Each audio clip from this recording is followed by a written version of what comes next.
जी, मेरा सवाल यह है कि क्या कर्म योग और भक्ति योग से ही भगवत प्राप्ति हो जाएगी कि सांख्य योग के मार्ग को पहले अपनाना नहीं, होगा? एक ही मार्ग को ग्रहण करना होता है, चाहे कर्म योग, चाहे भक्ति योग, चाहे सांख्य योग।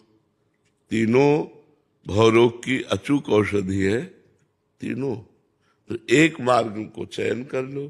जैसे कर्म योग है तो हर कर्म पवित्रता पूर्वक करो, भगवान का स्मरण करते हुए, और भगवान को समर्पित कर दो। सब में भगवत भावना, निष्काम भाव से किया गया कर्म वो कर्मयोग कहलाता है। प्रायः सकामता से ही कर्म होते हैं, तो हम उन कर्मों को भगवान को समर्पित कर दें, भगवान का स्मरण करते रहें। चाहे जो योग हो, भगवान का स्मरण प्रधान है। तो भगवत स्मृति के साथ जो कर्म किया जाता है वो योग बन जाता है। योग माने जुड़ना। हम अपने कर्म को, अपनी स्मृति को भगवान से जोड़ा तो हमारा कर्म योग बन गया। अगर भगवत स्मृति से नहीं जोड़ा तो केवल कर्म रहेगा। कर्म बंधन कारक है, कर्मयोग मोक्ष प्रदान करने वाला है।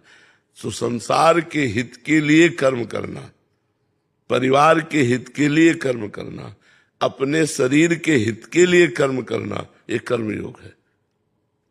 भोगों से शरीर का अहित होता है, हित नहीं होता है। तो ये विचार करके भगवत स्मृति युक्त होकर हर कर्म भगवान को अर्पित करते हुए चलो, तो आपका कर्मयोग पुष्ट हो जाएगा।